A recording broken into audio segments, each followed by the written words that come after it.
ನಾನು ನಾಗರಾಜ್ ಶೆಟ್ ಅಂತ ಈಗಾಗಲೇ ಉತ್ತರ ಕನ್ನಡ ಜಿಲ್ಲೆ ಕುಮಟಾ ತಾಲೂಕಿನಿಂದ ಮಾತಾಡ್ತಿರುವಂಥದ್ದು. ಯಾಕಂದರೆ ಕೇಳಿದ್ರೆ ಈಗಾಗಲೇ ವಿಷಯ ಏನಂತ ಕೇಳಿದ್ರೆ, ಈಗಾಗಲೇ ನಾವು ದಕ್ಷಿಣ ಕನ್ನಡದಲ್ಲಿ ಏನು ಒಂದು ಯುವಕ ಒಂದು ಹುಡುಗಿಯನ್ನು ಮಾರಣಾಂತಿಕವಾಗಿ ಕೊಚ್ಚಿ ಹಾಕಿದ್ದಾನೆ ಮಂಚಿನಿಂದ. ಮತ್ತೊಂದು ಆ ವಿಷಯಕ್ಕೆ ಸಂಬಂಧಪಟ್ಟಂತೆ ಅಂಥವರಿಗೆ ಜೀವಾವಧಿ ಶಿಕ್ಷೆ ಆಗಿರ್ಬೋದು ಮತ್ತು ಎನ್ಕೌಂಟರ್ ಮಾಡುವಂಥ ಕೆಲಸ ಮಾಡಬೇಕು. ಯಾಕಂತ ಕೇಳಿದ್ರೆ ಎಲ್ಲ ಒಂದು ಒಳ್ಳೆ ಹುಡುಗರಿಗೂ ಕೂಡ ಅದು ಕೆಟ್ಟ ಹೆಸರು ಬರ್ತದೆ.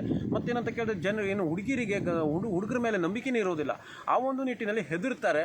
ಮತ್ತೇನಂತ ಕೇಳಿದ್ರೆ ಅವರಿಗೆ ಕಾನೂನು ರೀತಿ ಶಿಕ್ಷೆಯನ್ನು ಕೊಡಬೇಕು ಮತ್ತು ಜನರಿಗೆ ಕೊಡಬೇಕು. ಮತ್ತೇನಂತ ಕೇಳಿದ್ರೆ ವಿಶೇಷವಾಗಿ ಇಂಥ ಬೆಳವಣಿಗೆಗಳು ಆಗಬಾರ್ದು. ಆ ಒಂದು ನಿಟ್ಟಿನಲ್ಲಿ ಅವನಿಗೆ ಬೆಂಬಲವನ್ನು ಯಾರ್ಯಾರು ಕೊಟ್ಟಿದ್ರು ಅವರಿಗೂ ಕೂಡ ಒಂದು ಕಠಿಣ ಶಿಕ್ಷೆಯನ್ನು ವಿಧಿಸಬೇಕು. ಮತ್ತು ಅವರಿಗೂ ಆ ಹುಡುಗಿಗೂ ಆತ್ಮಕ್ಕೆ ಚಿರಶಾಂತಿ ಸಿಕ್ಕಲಿ ಅನ್ನುವಂಥದ್ದು ನಮ್ಮದು ಆಶಯವಾಗಿದೆ. ಮತ್ತು ಅವ್ರ ಕುಟುಂಬದವರಿಗೂ ಕೂಡ ಸರ್ಕಾರ ಏನು ಪರಿಹಾರ ಕೊಡುವಂಥದ್ದಾಗಿರ್ಬೋದು ಅದನ್ನೆಲ್ಲ ಮಾಡಬೇಕು.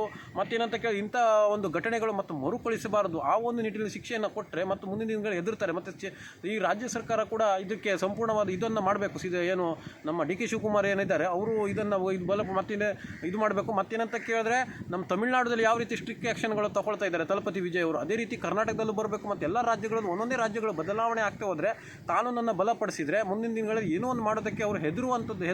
ಇದು ಯಾಕಂತ ಕೇಳಿದ್ರೆ ಈ ಕಾನೂನು ಮೇಲೆ ಅವರಿಗೆ ನಂಬಿಕೆ ಇಲ್ಲ ಅಂದ್ಬಿಟ್ರೆ ಮುಂದಿನ ದಿನಗಳು ಅವರೇ ಕಾನೂನನ್ನು ಕೈಗೆ ಎತ್ಕೊಳ್ಳುವಂಥ ಸಾಧ್ಯತೆಗಳಿರ್ತದೆ. ಮತ್ತು ಸರ್ಕಾರ ಮೇಲೂ ಗ್ಯಾರಂಟಿ ಇರೋದಿಲ್ಲ. ಯಾಕಂತ ಕೇಳಿದ್ರೆ ತಾವು ಬೋರ್ಡ್ ಹಾಕೊಂಡು ಕೂತ್ಕೊಂಡಿರ್ತೀರಿ, ನಾವು ಸರ್ಕಾರ ನ್ಯಾಯ ಕೊಡ್ತೀವಿ, ಆ ಒಂದು ನಂಬಿಕೆ ಮೇಲೆ ಅವ್ರು ಇರ್ತಾರೆ. ಬಿಟ್ಟರೆ ಮತ್ತೇನಾದ್ರು ಕೈಯಿಂದ ಆಗೋದಿಲ್ಲ ಅಂತಲ್ಲ. ಇಂಥವರಿಗೆಲ್ಲ ಕೂಡ ಒಂದು ತಕ್ಕ ಶಿಕ್ಷೆಯನ್ನು ಕೊಟ್ಟು ಆ ಹುಡುಗಿಯ ಆತ್ಮಕ್ಕೆ ಶಾಂತಿಯನ್ನು ಕೊಡಬೇಕು. ಮತ್ತು ಹೆಣ್ಣುಮಕ್ಕಳು ಕೂಡ ನಿರ್ಭೀತರಾಗಿ ಯಾವುದೇ ರೀತಿ ಭಯ ಇಲ್ಲದೆ ಎಲ್ಲ ಕಡೆ ಸುತ್ತಾಡುವಂಥದ್ದು ಅವರು ಒಂದು ಫ್ರೀಡಮನ್ನು ಇದು ಮಾಡಬೇಕಂತ ನಾನು ಕೇಳ್ಕೊಳ್ತಾ ಇದ್ದೀನಿ.